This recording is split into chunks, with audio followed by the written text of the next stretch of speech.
So this morning, we have come to Joshua chapter 6, which is the most famous chapter in the entire book of Joshua because it is the fall of Jericho. So I want you to help me with a little song. A few of you will know this. We'll see if you, some of you, you're way ahead of it. You guys want to preach, you already know it, okay? But some of you know it from Sunday school, being a Sunday school nerd. So let me have you help me out, okay? Well, you're going to finish the song for me. Joshua fought the battle of Jericho. Jericho, Jericho. Joshua fought the battle of Jericho and the... Yes, good job. You also now know why I don't lead worship and Jacob does. So there you go. You found out two things. This is such a famous story that we even have a song that many people know about it. Like, this is such a classic story. It is the story that everybody knows in Joshua, if you know anything about Joshua. And yet, because it's famous, sometimes stories we've heard over and over and over again, we don't think about how they really affect our lives and what God wants to teach us through these stories. Particularly a story like this, and the fall of the walls of Jericho. So this morning, I want you to think about what the walls in your life are. Because this is how this story can touch on your life today. We all have walls in our lives.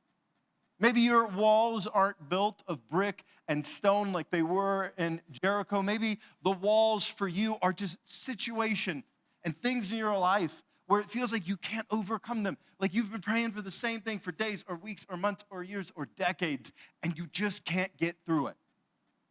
You got something like that? For some of us, the walls we face, they have to do with our health. Man, we've got a diagnosis, or the doctors can't figure it out, or someone in our family is sick, and it just doesn't seem like there's a way forward. That's a wall. That's a hard wall. For some of us, it's financial wall. We're working, yet things keep getting more expensive. And month after month, we're thinking, I'm going to make the budget next month. And man, that's a wall, isn't it? For some of us, it's our career. We're not where we thought we would be. We're not where we wanted to be in our job. And we want that promotion. We want to change. We just can't. And man, that is a wall. For some of us, it's a relationship. Our marriage is a struggle, or a relationship with a family member is breaking down, and it's a big, heavy wall. I don't know what the wall in your life is. Do you know what the wall in your life is right now? I think we've all got a wall. And if you're like me, you're praying about that wall, praying that God would knock that wall down. And this morning, if that's you, if you have a wall in your life somewhere, then you need this story. You need to hear about the God who will knock the walls down. You need to hear about this Joshua chapter 6. But if you were here last week and we were in chapter 2, you're probably wondering what happened to chapters 3 to 5. So let me tell you where we are at in the story. God's people, after they wandered in the wilderness for 40 years, they come to the very edge of the promised land yet again, and now their leader is Joshua instead of Moses, and they're about to take the promised land, but there's some big problems.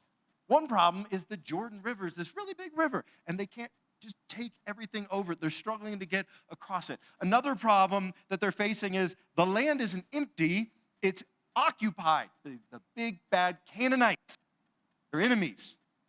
Another problem is that the first city they're coming to is the biggest, most powerful, well-fortified city, and they're going to have to take it before they go into the country. It's named Jericho. And so in chapter 3, God, he pulls back the Jordan River to overcome the first problem so the people can cross over the Jordan River. It actually feels a lot like in the book of Exodus with the crossing of the Red Sea. So he pulls that back. And then in chapter 4, the people thank God. They praise God for helping them cross the river. In chapter 5, Joshua gets the people spiritually ready for what they're about to do. And now by the time we reach chapter 6, God has sent an angel, the commander of his armies, to Joshua to share the plan of how they are going to take Jericho and how they are going to overcome the Canaanite people and take this promised land that they have been waiting on. So that's how we get into chapter 6. And here's how it begins. Joshua 6, verses 1 to 2. Now the gates of Jericho were securely barred because of the Israelites. No one went out No one came in. Then the Lord said to Joshua, "See, I have delivered Jericho into your hands, along with its king and its fighting men." Now, notice something. Delivered is in the past tense, even though it has not yet happened. That is because when God makes a promise, it is as good as done. It will happen. In fact, you can be so confident in it, you can talk about it in the past tense. God's going to do it. He's going to come through with it. It's a done deal. You just have to wait on the timing for the walls to fall. And that's the hard thing, isn't it? Waiting on the timing for the walls to fall. Because what's interesting in this story is this happens on no one's timeline except God's timeline. Nobody's. Joshua, he's been waiting 40 years. He was one of the only two people who came 40 years ago and was faithful and was like, yeah, God's got this. And then he had to wait because everybody else was faithless. So it's not on his timeline. It's too slow. And the people of Israel, well, they had to wait for 600 years. It was 600 years before that God had come to Abraham, their ancestors, 600 years before, and made the promise of this land. And they haven't taken it yet. From their perspective, this is a very, very slow timeline. Have you ever waited for anything for 600 years? No, you haven't. This is slow, right? But actually, this timeline is way too fast for the people in Jericho. Because they're thinking, they're seeing these Israelites and this army, and they know the rainy season, they can't cross the Jordan River, so they think they have months to prepare for this invading army. They think they're good to go. So when God instead miraculously peels back the Jordan River, they're like, uh-oh. Timeline got moved up for them. The only one in this story where the timeline works out exactly how they want it to is God. For everyone else, the timeline is totally messed up. The only one who is satisfied by the timeline of the story is the Lord. Do you want to see the walls fall in your life? You got to trust the timing of God. You got to trust God's timing. If you're impatient to get to that next stage of your career, you got to trust God's timing. It might not be on your timeline. If that relationship is not going or it's broken and things aren't getting put back together and you wish they would, but the other side, trust God's timing. Trust God's timing. You have been praying for, have you ever been praying for that thing for, there's those things you pray for days or weeks, but have you ever prayed for that thing for years? I know there's some things like that for me right now. Trust God's timing. If you want to see the walls in your life fall, you got to give up on your own timeline and go with the Lord's. You have to trust God's timing. But the question now is, how's God going to actually do this? How are they actually going to invade Canaan? How are they actually going to take this city of Jericho? Is God going to give the Israelite soldiers all Captain America strength? Or is he going to give them sweet upgrades for their chariots? No, the answer is God's plan is he's going to give them trumpets. Trumpets. Great plan, right? All right, here it is, verse 3. This is his plan of how they're going to take Jericho. He says, march around the city once with all the armed men. Do this for 6 days. Have 7 priests carry trumpets of ram's horns in front of the ark. On the 7th day, march around the city 7 times, with the priests blowing the trumpets. When you hear them, sound a long blast on the trumpets. Have the whole army give a loud shout. Then the wall of the city will collapse, and the army will go up, everyone straight in. This makes about as much sense as if a panzer is bearing down on you and you're throwing daisies at it to win the battle. Like, this makes no military sense at all. Because here's God's plan. Israelite soldiers are supposed to walk around the city every single day. It's about a half mile for 6 days. So they're getting their Fitbit steps in, right? The priests are supposed to be blowing these horns as they march around. And then during these first 6 days, everybody else is supposed to march around, but they're all playing the quiet game. I hope they're better at the quiet game than my 4-year-old, right? Then the 7th day, the priests are to blow this horn really, really loud and long, and everybody is supposed to shout, ah, and then the walls come tumbling down. That's the plan. That's the plan. That's a weird plan, right? That's a weird plan. Now, there's a couple details in here that tell you about how God is fighting. What is going to be the weapon of this battle, okay? So the first one is this word trumpet. It is, in Hebrew, the word shofar, and it is an actual instrument. It's this horned instrument, and if you've ever heard a shofar blown into a shofar, you know it's this piercing noise. It's supposed to rouse the soul, and it was used in religious ceremonies on holy days in Israel. It was used in festivals. It was all about worship. And so what they were doing is they're using an instrument of worship to fight the people in Jericho. And here's the other funny thing. The word shout here, it's not how we think of shout, just like, ah! Like, well, my kids always, who shouts like that? However you shout, right? It's not that. Specifically used, this word is used in the Psalms to describe a shout of worship, a shout of praise. It's like when you're worshiping the Lord with everything in you and you're holding nothing back. That's what the word means. So the instrument and the shout are both about worship. They're about worship. So get this. Instead of using swords and arrows or drones or a TIE fighter, God decides to use worship as the weapon. You want the walls to fall in your life, wield worship as a weapon. Our awesome worship leader, Jacob Cater, gave a message on this. What was that, 2 years ago? And this was the whole big point. Wield worship as a weapon. It was a great message. If you're frustrated at work, go worship. That relationship isn't working out, things are hard, go worship. Money's tight, go worship. You did the diagnosis, go worship. Worship. Worship. Worship not only calls God to intercede and to move and change things in your life, it calls you to gain a new perspective and seeing that wall is smaller, seeing that wall is something God can overcome. Suddenly the wall looks smaller and your Lord looks bigger if you will worship. But often we do the opposite thing. Man, we get the diagnosis, or things aren't going well with the kids, or work is really hard, so what do? Well, I'm not going to come to church. Oh, I don't have time to get in the Word this week. And so right when we need worship the most is when we abandon it. If you want to see those walls fall in your life, wield worship as a weapon. So how does Joshua respond to hearing this wild plan? Verse 6. So Joshua, son of Nun, called the priests and said to them, take up the ark of the covenant of the Lord and have 7 priests carry the trumpets in front of it. And he ordered the army, advance, march around the city, and with an armed guard going ahead of the ark of the Lord. Can you imagine the looks on the faces of the military leaders when Joshua was like, all right, here's what we're going to do. You guys can leave your swords behind. We're going to use some trumpets and stuff. Can you imagine seeing it? Like militarily, this is a crazy plan. But here's why. This plan is not designed. God did not design this plan to test the military strength of Israel. God designed this plan to test the faith of Israel.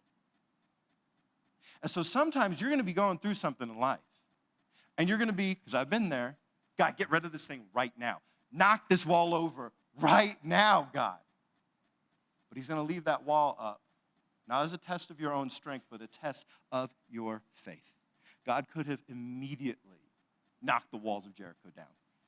They didn't have to walk around the walls for 7 days. Like that didn't unlock some magic. God could have done it immediately. He could have knocked the walls down. He could have turned the soldiers into baby bunnies. He could have done anything. That's what I would have done. He could have done anything.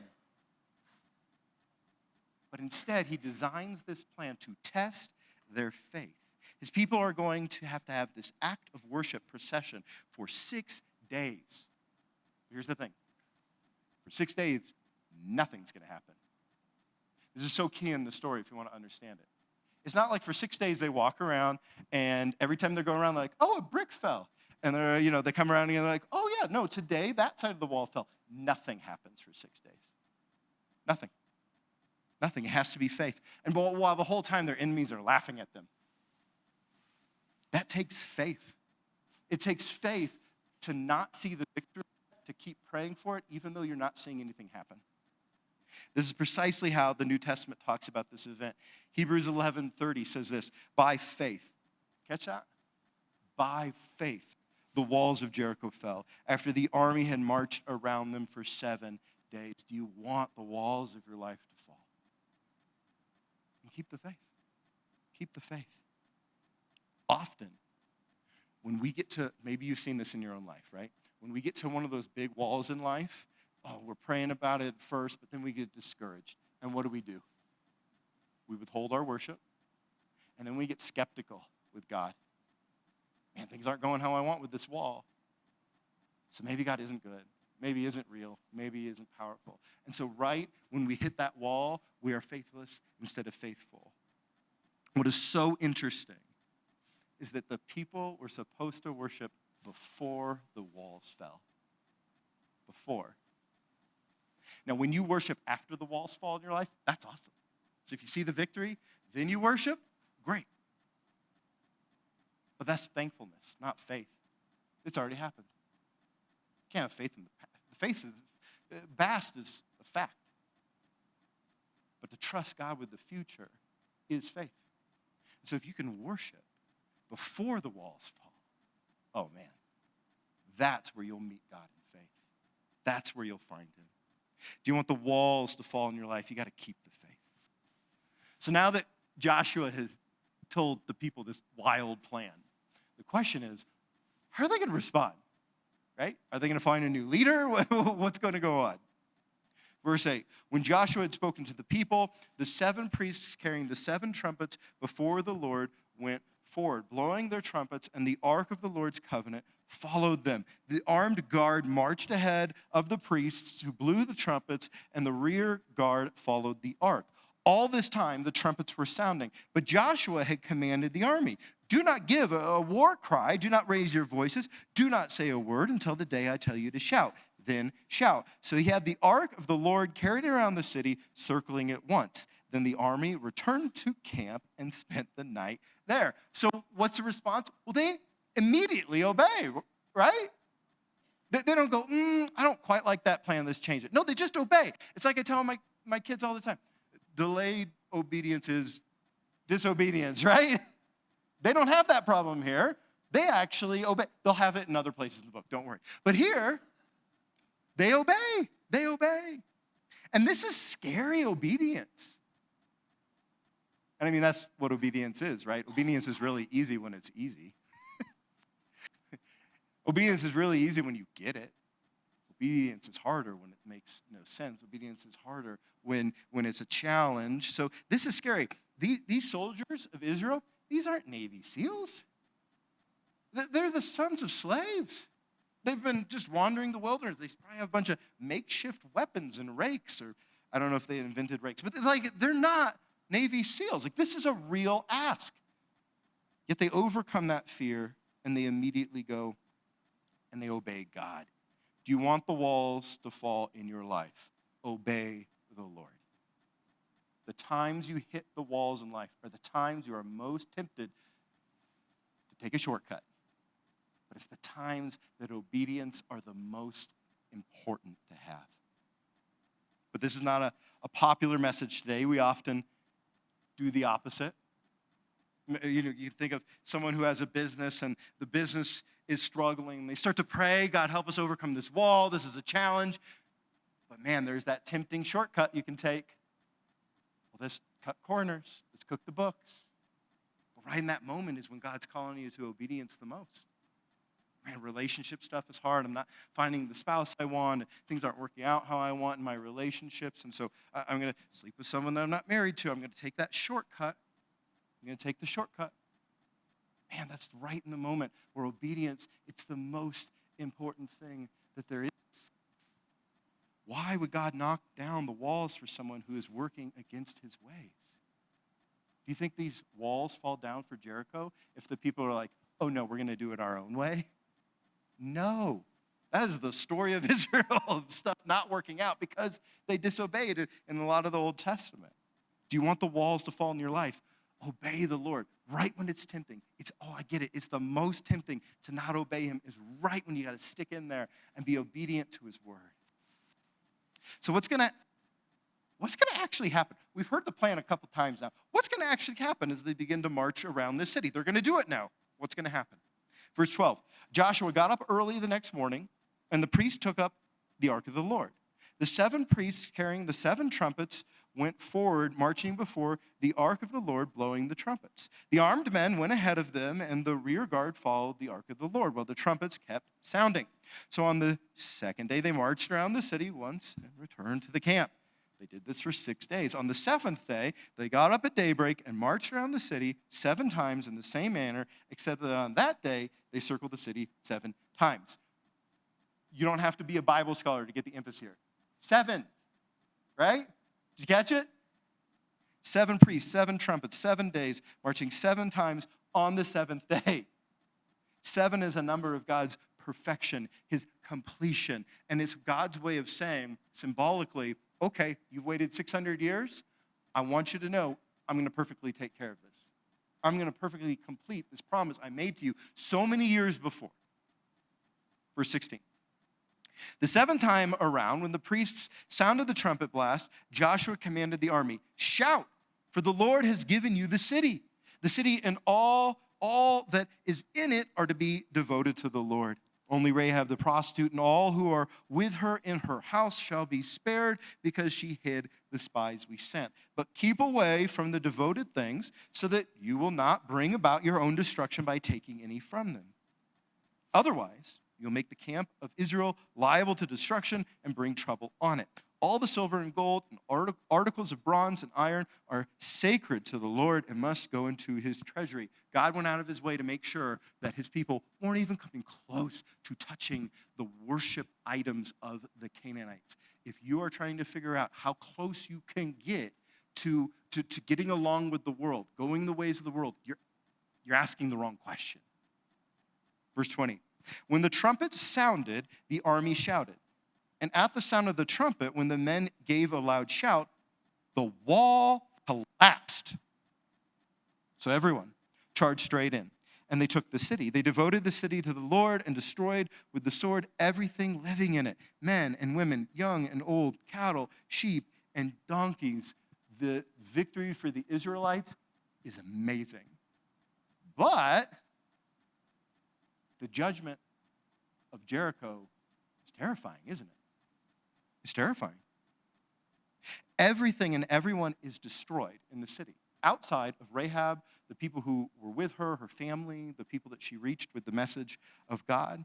Now, this makes us uncomfortable, doesn't it? The people in the city died. A lot of people have questions about, particularly in the Old Testament, violence and what happens. And this is one of the primary chapters. So here's what often happens when pastors talk about this. Either they won't. They'll ignore it and be like, yeah, who cares? It's not a problem. Or they will change it and they will apologize for it and say that the Bible really doesn't say what it says. I refuse to do either. Give me 3 minutes to explain to you why you do not have to be concerned with the justice of God in this passage. Got 3 minutes for a tangent? Okay. A, Jericho was a city not in the way that we think about cities today. So you're living in, you should know this, in Denver Metro, right? In Denver Metro, we have almost 3 million people. It's about 5.5 million acres. And so when we think of a city, like, wait, all those people, like millions of people? That'd be horrible, right? No. This is actually a military fortress, and it is a city in the sense that it's a military fortress, and some other people are living there to support the military unit. And so there would have been about 2,000, not 3 million, about 2,000 people. And it's not 5.5 million acres. It's this tiny little, it's about 7 acres around. So it's a completely different scale than a city in how we're thinking about it. And it's a military facility, not just kind of an innocent, non-military combatant place. B, God saves everyone who calls on his name. I can't stress this enough. In fact, if this is the only point I had, yes and amen. It's not. God saves everyone who calls upon his name. He just does. So Rahab, it says it multiple times, so you get it. Rahab and her family and everyone she was able to reach with the message is saved. Yes, God judges, but he always gives a rescue, always a chance if we believe. C, God was really super duper patient. In chapter 2, Rahab told us that for 40 years, everyone in Jericho knew they were coming and knew that the God of Israel was on their side. They had 40 years to think about this. Then there's no sneak attack. There's no coming in the dead of the night. 7 days they go around. Why? I think it's partly to give those people in Jericho a chance to repent and turn to the Lord. D, this one is a little hard to hear because we don't think about this in our modern minds, but the Canaanites were objectively evil and their society deserved judgment. Okay? So, archaeologists, they've found Canaanite facilities from the ancient world. And in many of these facilities, what they have found is small urns. Do you know what an urn is? After you cremate someone, you put the ashes in the urn.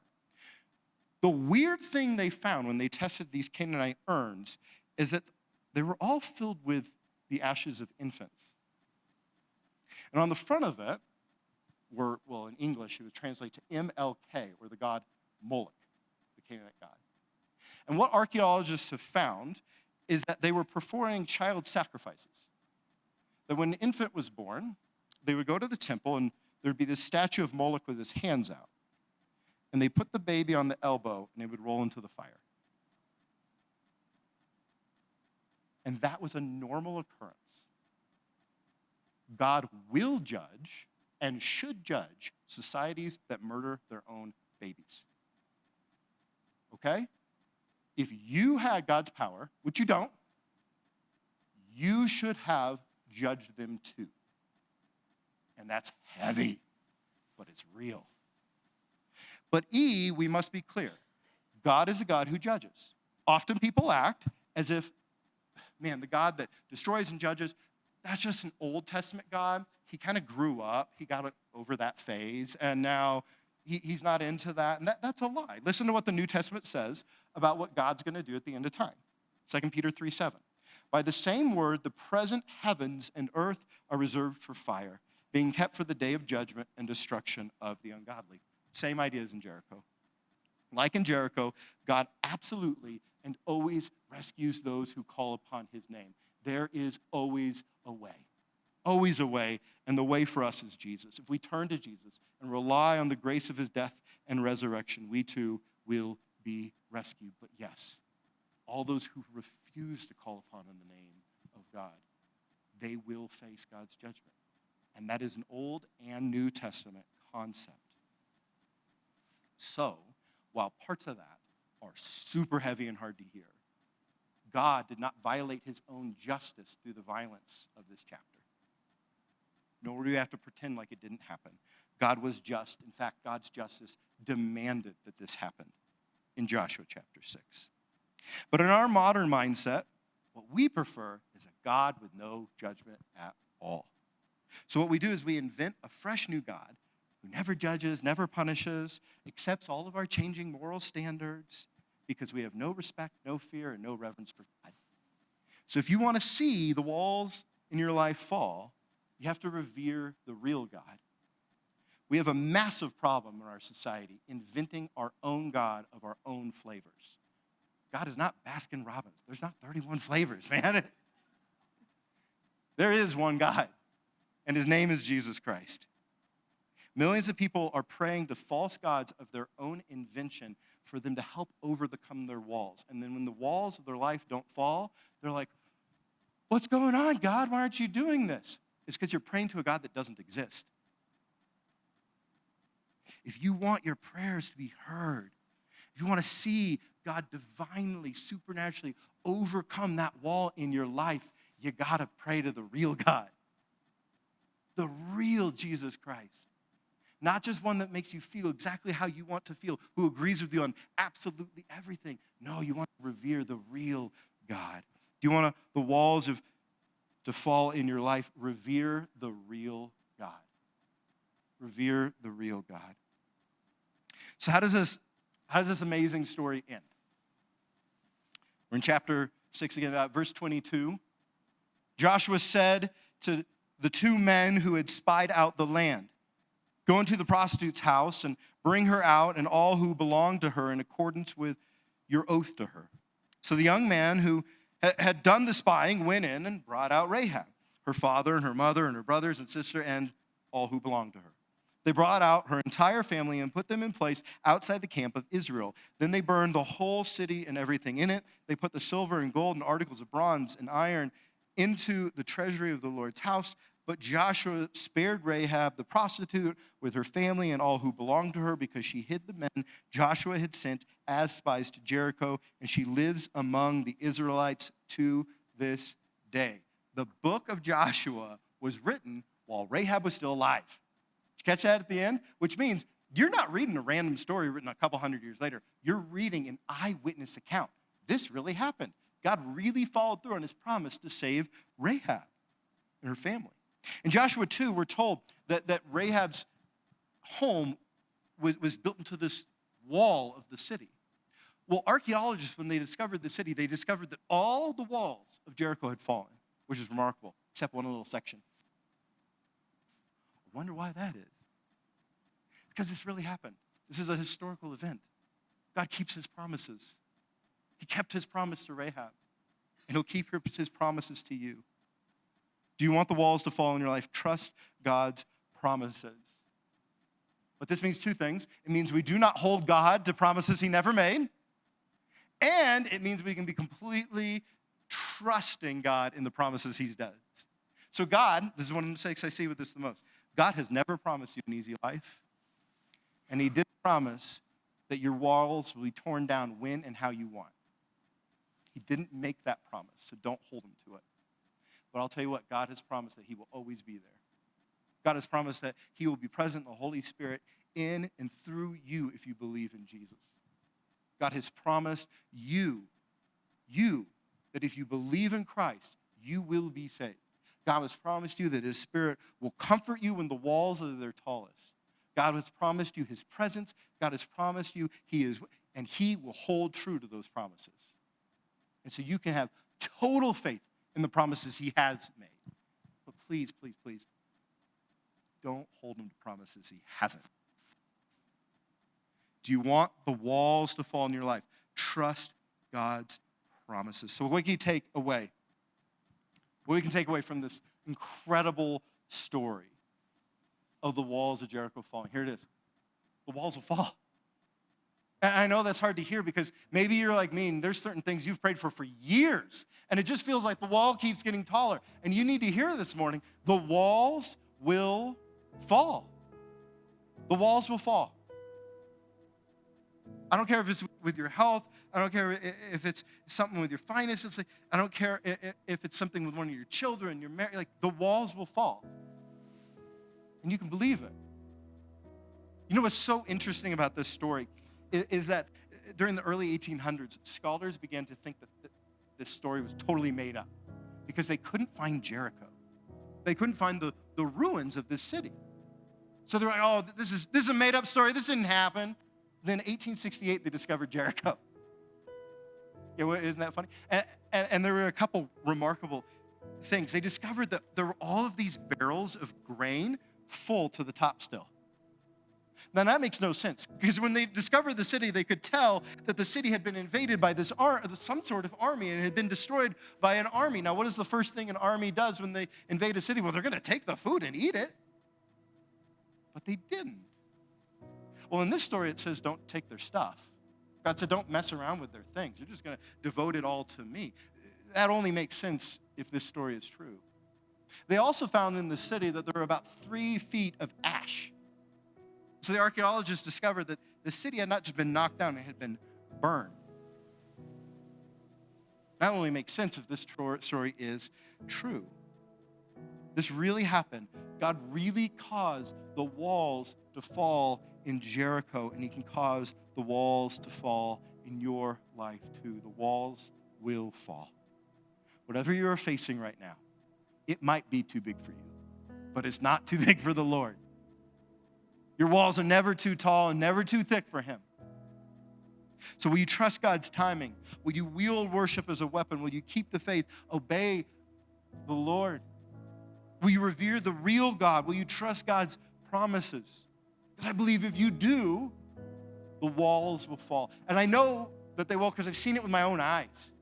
The fact that you're sitting here is evidence that the walls fall. This church's existence is evidence that the walls fall. But it is also not on our timeline. Years ago when we started this church, we started with just a couple dozen of us. It made no sense that this would ever work. Lakewood is one of the hardest places you can imagine to plant a church. Many have tried, and they've not succeeded over the years. And we were not attached to any group, any denomination, it was just us. It made no sense. And God knocked that wall down. And somehow over the first 2 years, we grew, and it was just incredible. And then, I don't know if you remember this, something happened, at 2020, right? And the pandemic just walloped us. And we came back, and there were like 30 of us again. And it was like, certainly this makes no sense. And yet God overcame. And a year later, a year and a half later, somehow we had a building of our own, even though we had faced this massive wall that we just didn't know how we would even come back from that time. Over and over again, God has showed up at this church when there have been walls that make no sense to overcome on our own. I mean, no sense. Nothing we could have done to overcome them. And God shows up time and time and time and time again. The walls will fall. I don't know what you're going through right now. I don't know what your wall is right now. But I do know that in faith, in the waiting, in the reverence, in the trusting, that those walls will